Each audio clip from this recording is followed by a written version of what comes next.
Episode 16. Aneh dan janggal. Di sebuah ruangan serba putih, seorang wanita yang baru saja kehilangan bayinya itu berbaring. Dia merasa senang dengan perginya bayi itu di dalam rahimnya. Karena dengan begitu, dia tidak akan menikah dengan pria yang sudah paruh baya itu. Tapi kegembiraan hatinya berhenti ketika papanya berbicara sesuatu padanya. "Hei putriku, meskipun kamu sekarang tidak hamil anaknya Tuan Max, tapi ternyata dia masih tetap akan menikahimu. Syukurlah kalau begitu. Dia juga berjanji akan menghapus semua hutangku ketika dia menikah denganmu Stefani," ucap Papa Stefani pada putrinya itu. Stefani hanya bisa menangis dan tidak bisa melawan sang papa. Dia merasa hidupnya memang seakan ditakdirkan untuk menjadi orang yang selalu lemah dan ditindas. "Baiklah, aku pergi dulu menemui Tuan Max dan setelah kamu sembuh kalian akan segera menikah," seru Papa Stefani dan kemudian keluar dari ruangan itu. Hicks, Tuhan tolong aku," seru Stefani sambil menutup wajahnya dengan kedua tangannya. Dia menangis terseduh di dalam kamar itu, sendiri tanpa ada yang menemani dan peduli padanya. Sedangkan di sebuah kamar, seorang pria muda tampan tampak memikirkan sesuatu. Ya, dia adalah Alvin. Pria itu ingin masalahnya segera selesai, tapi dia juga merasa bertanggung jawab atas kecelakaan yang menimpa Stefani sampai dia kehilangan bayinya. "Sebaiknya aku tidak melibatkan Ara pada masalah ini. Dia sudah hamil anakku. Jangan sampai terjadi apa-apa dengannya dan calon babiku," gumam Alvin. Dia pun segera merebahkan badannya di ranjang karena hari sudah semakin larut. Tidak butuh waktu lama, Alvin sudah masuk ke alam mimpinya. Pagi itu, Ara mendatangi rumah sakit di mana Stefani dirawat. Dia merasa tidak enak hati untuk tidak menjenguk wanita yang telah ditabrak oleh calon suaminya itu.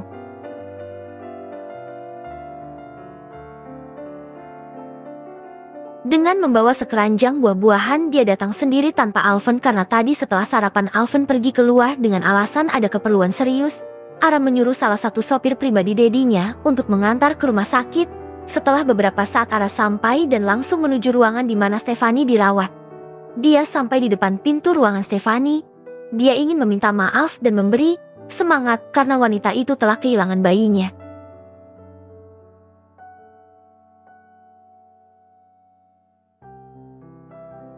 Ara bisa merasakan bagaimana rasanya seorang wanita yang sedang mengandung. Apalagi harus kehilangan sebelum dia bisa tumbuh baik di rahim sang mama. Dengan mengelus perutnya yang masih datar, dia menyematkan doa agar sang calon baby sehat-sehat selalu. "Baik-baik di dalam perut mami ya baby. Kami semua akan menunggu kelahiranmu di dunia ini," ucap Ara pada sang calon babynya. Buah hati yang tidak disengaja karena niat menolong sang kakak. Tapi berkat hadirnya baby itu, dia dan Alvin akhirnya bisa saling terbuka bahkan bisa bersama selamanya. Ara tersenyum sendiri ketika mengingat kejadian itu. Rasa cintanya untuk Alvin pun menjadi semakin besar ketika dia tahu bahwa saudara angkatnya itu juga mencintainya. Ara mendekat ke arah pintu ruang rawat itu dan memegang handle. Saat akan membuka, pintu tiba-tiba dari arah dalam terdengar sebuah suara yang tidak asing. Ara menyernyitkan dahinya ketika dia sangat jelas mendengarkannya. Seperti suara Alvin, gumam Ara. Sayup-sayup terdengar Alvin membicarakan sesuatu dengan Stefani di dalam ruangan itu. "Tenang saja Stefani, kamu pasti tidak akan menikah dengan pria bernama Max itu. Dia bahkan sudah mempunyai 2 istri yang dimana semuanya sama sekali tidak tahu kejelekan Max," ucap suara yang mirip dengan Alvin.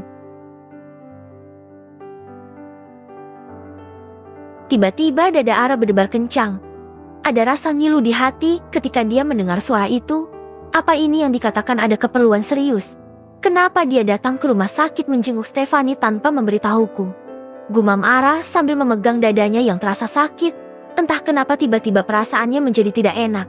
Dengan rasa penasaran yang tinggi, dia memutar handle pintu. Ara membuka sedikit pintu itu dan melihat hal yang membuatnya tidak percaya. "Alvin, kumohon bantu aku untuk lepas dari papa. Hanya kamu yang bisa membantuku. Tolong nikahi aku agar papa tidak pernah menindas dan memaksa segala keinginannya untuk mendapatkan uang dengan cara menjualku. Hicks, aku ingin bebas," seru Stefani sambil memeluk Alvin. Ara yang melihat dan mendengar itu menjatuhkan keranjang yang berisi buah-buahan yang awalnya akan dia berikan pada Stefani. Sambil menutup mulutnya tidak percaya, dia pergi sambil berlari meninggalkan rumah sakit itu. Sedangkan Alvin langsung mendorong tubuh Stefani karena tiba-tiba wanita itu memeluknya. Dia merasa tidak suka dengan sikap wanita yang berusaha ingin ditolongnya itu. Maaf Stefani, tolong jaga sikapmu. Aku bilang akan membantumu dan membuatmu tidak akan pernah menikah dengan Max, tapi tidak dengan cara seperti itu, seru Alvan. Stefani merasa tidak enak hati karena telah membuat Alvan marah. Dia menunduk malu karena telah memeluk Alvan seperti itu. Maafkan aku Tuan. Aku tidak sengaja. Bukan maksudku seperti itu. Aku hanya frustasi dengan keadaan hidupku yang sangat jauh dari kata baik. Dari kecil aku sudah tersiksa. Bahkan aku baru pertama kali bertemu dengan orang baik sepertimu ini, ucap Stefani merasa bersalah. Alvan menghela napas kasar. Sebenarnya dia juga merasa kasihan dengan wanita ini. Maka dari itu dia akan menolongnya dengan cara dia sendiri. Dediku mengenal siapa Max itu. Aku harap dia bisa membantumu untuk bisa lepas dari Max. Sekarang aku harus pulang dulu. Jaga dirimu baik-baik. Permisi, pamit Alvan dan pergi keluar dari ruang rawat Stefani. Saat Alvan membuka pintu dan akan melangkah keluar, dia terkejut ketika melihat ada salah satu perawat membersihkan dan mengambil buah-buahan yang berserakan di lantai. Suster, ada apa ini? Tanya Alvan. Tadi ada seorang wanita datang kemari dengan membawa keranjang buah ini.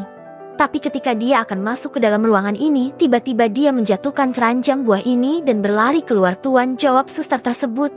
Ara, gumam Alvan. Pria itu langsung berlari keluar menuju ke parkiran. Dia mencari sosok gadis yang sangat dicintainya itu karena dia yakin bahwa Ara yang datang. Tapi Alvan tidak menemukan gadis itu. Dia sangat yakin kalau Ara lah yang membawa keranjang buah itu. Angger, Alvan bodoh. Apa Ara melihat ketika Stefani memelukku? Seru Alvan sambil mengacak rambutnya. Pasti dia salah paham, gumam Alvan sambil mengambil ponsel di sakunya. Dia menelepon nomor sang kekasih, tapi hanya suara operator yang terdengar. Sayang, kenapa ponselmu mati? Ucap Alvan sambil berusaha menghubungi Ara. Stella? Iya, pasti dia bisa menceritakan dan tahu Ara di mana, gumam Alvan. Kemudian pria itu menghubungi Stella dan ternyata adiknya itu sedang berada di mansion. Alvan langsung masuk ke dalam mobilnya dan segera meluncur ke mansion untuk memberi penjelasan kepada Stella. Karena dia sangat tahu bahwa Ara selalu percaya kepada Stella. Kenapa jadi seperti ini? Teriak Alvan di dalam mobil. Sungguh dia sangat takut dan khawatir kalau sampai Ara salah paham dan terjadi apa-apa terhadapnya dan calon baby mereka. Ara sayang, tolong tunggu aku.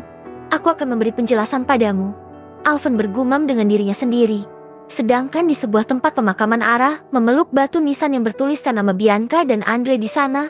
Kedua nama tersebut adalah nama dari orang tua kandungnya. Mama, Papa, Ara merindukan kalian. Hicks, Ara ingin bertemu dengan Mama Bianca dan Papa Andre. Ara kangen Hicks. Bersambung.